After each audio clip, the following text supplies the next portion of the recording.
Hello, everyone. This is Aaron, and you probably heard by now of the flooding out in the hill country. And look at what I just ended up getting this week from Convoy of Hope, which I just recently donated to Convoy of Hope earlier this week. I didn't donate because of the flooding; it's a monthly donation I do. But anyway, I want to talk a little bit about it.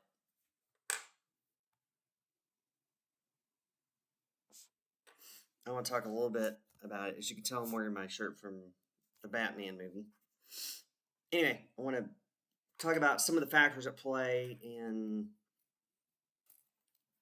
what ended up and how everything happened. Number one, that part of the state is hilly. I've been in that part of the state a few times. Last time I was in that part of the state was just a couple of years ago. It was just a couple of years ago with my parents, my sister and brother in law, and my niece. My sister was not pregnant with my nephew at the time.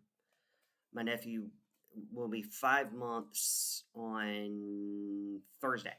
It'll be 5 months Thursday. So he wasn't around at that point. We had gone to Schlitterbahn in New Braunfels, which is a very popular water park attraction out in that part of the state. They have another Schlitterbahn in Galveston. And they used to have one in South Padre, but it's no longer Schlitterbahn, but it's still a water park on South Padre Island. I've been to that one. I have not been to the one in Galveston. I've been to the one in New Braunfels, and I've been to the water park in South Padre. We actually went to youth camp one year. I actually went to youth camp one year at South Padre. That is my suicide awareness prevention tattoo. That's in honor of a friend of mine, and that's why I have this too. Anyway, but what ended up causing the flooding? So what was the big hole? Obviously, the reason was too much rainfall in a short amount of time. Obviously, that was the reason for the flooding. But anyway, even without that, what happened is you had so much runoff from tributaries into the Guadalupe River and other local rivers that the rivers rose so quickly that it was going to be, and it also happened really early in the morning. I mean, I'm usually starting to get up sometime, really start to wake up in the mornings on weekdays between 4 and 5. My alarm goes off at 5. So I'm usually, a lot of mornings I'm up before my alarm goes off. But I'm not fully awake yet. Anyway, but people probably slept through the alarms if they even had the alarms on. They probably did not have NOAA weather radios, which would have alerted them. So that's last time I heard, the death toll was at 135. That was the last time I heard, with about 100 people missing. So we don't know exactly what the final death toll will be, but I am genuinely surprised that actually the forecast, people are blaming politics for this. The forecast was actually pretty good. They issued the first flash flood warning at about 1:15. At about, I think it was like 4:15, 4:30, they issued a flash flood emergency, which is worse than flash flood emergency. And they had 5 meteorologists on staff because of what they thought could happen. And what they thought did happen would. Another contributing factor to the flooding was the drought conditions. If there hadn't been such bad drought conditions out there, you still would have had significant flooding, but you may have not had as bad of flooding. You still would have had significant flooding. Anyway, just to tell you how bad the drought conditions were out there. Lake Travis, just outside Austin, and all of this area is not too far from Austin, not too far from the state capital city of Austin. Lake Travis, just outside Austin, 2 weeks ago. Actually, before the flooding was only about 44% full. Today, it's at least 85 to 90% full, if not completely full, in a span of 2 weeks. That is how dry it was out there. And the drought in that part of the state has essentially been eradicated. I mean, Austin's still in a little bit of drought. Part of Travis County, I think a good chunk of Travis County is still in a little bit of drought. Travis County is where Austin is, by the way. So it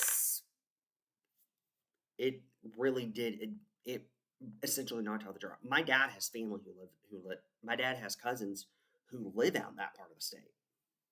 My dad has cousins of his who live out in that part of the state. So, luckily, none of my family was impacted by this. My parents do not live far from the hill country, and neither does my sister. But thankfully, they were not. Thankfully, where they live, which is the Waco, Temple, Killeen area, was not impacted by that flooding. Thankfully not. In fact, I just recently saw my dad. So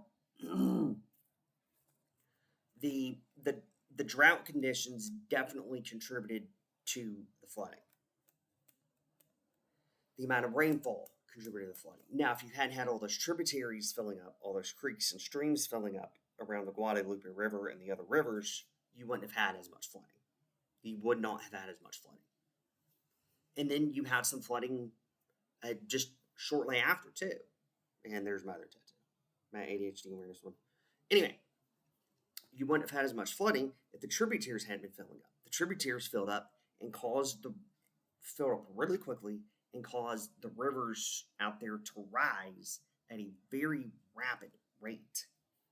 And that's what ultimately caused it. I don't know. I'm sure there are probably churches out there that have taken on water damage.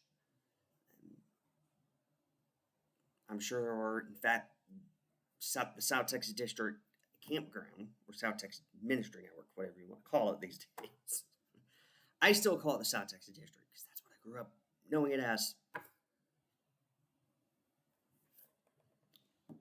Their campgrounds are in Kerrville.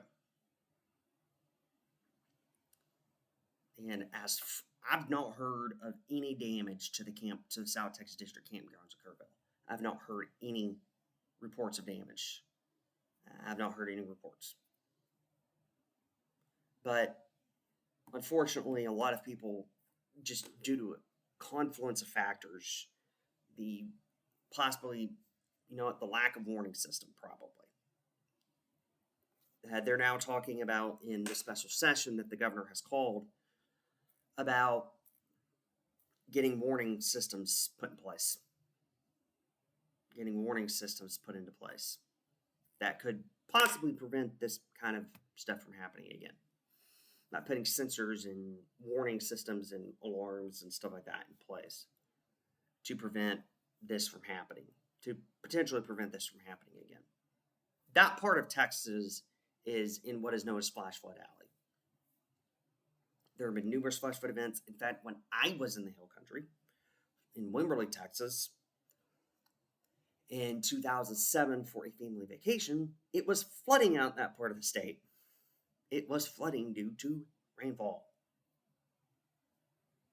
It was flooding. In fact, that was the last time we had gone to San Antonio, but it was raining, so we were going to go to SeaWorld in San Antonio, but it was raining so hard, we ended up turning back. Because it was raining so hard. Anyway, so that part of the state doesn't get as much rain as what we do out here in East Texas. We've had a lot of rain this year so far here. So it rained yesterday. In fact, it rained yesterday. So far to this point, it's been a rainy summer out here. Usually by now, we have the heat ridge building, which prevents any rain from coming in. But we don't have the same problem out here as they do out there, which is drought conditions. all of the local lakes are running either at normal levels, or near normal levels. San Raimundo Reservoir, which is not too far from here, B.A. Steinhagen, Lake Tyler, Lake Nacogdoches, Toledo Bend, Lake Fork, all of these reservoirs are running at normal levels because we get more rainfall out here than they do out in that part of the state. In fact, with the flooding in San Angelo only gets about 20, 21 inches of rain a year. They had more than a foot. So that gives you an idea of just how much rainfall fell. That gives you an idea. When you have that much rainfall in that short amount of time, you are going to have flooding. The flooding that took place there is significantly different than what you get in the Houston area. In the Houston area, you don't get a lot of these flash flood events necessarily. You get a lot of street flooding, you get a lot of creek flooding, and then you get a lot of especially in the city of Houston, you get the bayous rising. And they flood. And that's what causes the flooding in Houston when you have the flooding events in Houston and the Houston area. But it's usually not necessarily flash flooding, even though Houston does get a lot. Houston is very prone to flooding. I've actually been in Houston after some pretty heavy rainfall and seen what it does. Houston does get a pretty good amount of street flooding. Another difference between the Houston area and the Hill Country: the Hill Country has elevation. Houston area does not, and neither do we in East Texas. We don't have a lot of elevation here in East Texas unless you're going out toward Jacksonville, which is just north of here on US 69, US Highway 69. So we don't get a lot of we don't have a lot of the same conditions that would lead to flash flooding here that would lead to flash flooding out there. So if you haven't donated, Convoy of Hope is a good one. I just recently donated this week. And do what you can. Pray for the victims. Pray for the people who are still searching. Pray for the people who are still searching for the victims. And just do what you can. My church, this past Sunday, took an offering for Convoy of Hope. Of course, I go to an Assemblies of God church. We took an offering for Convoy of Hope, and I don't know how much was raised. I mean, I have sinus issues that have me going in and out of the sanctuary during the song part of the service. So by the time the song part of the service is over, or even earlier than that, I leave because I don't want to be walking in and out during the sermon and causing a distraction. So I have not stayed for an entire service since Memorial Day weekend. I've not stayed for an entire service since Memorial Day weekend. Well, I didn't say. Well, it's been longer than that actually, because what I had done is Memorial Day, the Sunday before Memorial Day. What I had done is I'd gone home. I wasn't wearing my contacts at that time because I had ended up getting my prescription wrong in an order of contacts, so my vision was off. I'm wearing my contacts right now, by the way. And so I was looking for a back way to get to my apartment. Well, there is no back way. There's still no back way to get to my apartment right now from where I go to church. There's still no back way at this point because they're doing all that road construction on 59, Highway 59, eventually turning it into Interstate 69. So it's a pain. It's a pain to drive on Sunday mornings. It's an absolute pain to drive, and I don't like it. I wish they had never done it because the way that we had it was great. It was nice. It was easy. There was didn't have to navigate construction zones. But anyway, that's not beside the point. But it took me about 20 minutes just to get to my apartment, put my contacts in, and get back. When it should have taken me, actually took me about 25 minutes to get to my apartment. And then put my contacts in, came back, took communion. I barely made it for that. Barely made it back for that. And so it's been a while since I've stayed in. I don't remember the last time I was. Actually, I think it was last month. Was the last time I was in church for an entire service. I think it was last month. It wasn't Memorial Day. I think it was last month. Anyway, but do what you can to just do what you can. Anyway, until next time, that is the end of this video. Oh, I need to listen to my pastor's sermon on James chapter 2. Because of my sinus problems, I get out, I leave before it. Normally I'm out before the sermon starts, just simply as I mentioned because of my sinus problems. Because I'm going constantly in and out of the sanctuary because of the sinus problems. I'm constantly going in and out of the sanctuary. Sometimes allergy medication helps, sometimes it doesn't. Sometimes it does, sometimes it doesn't. Anyway, do what you can to help. Oh, actually, I'm going to post that. I'm going to post the link to that sermon after I listen to it on my James chapter 2 post. On my post in which I deal with James chapter 2 and the fact that James does not contradict Paul. Anyway, until next time, that is the end of the video.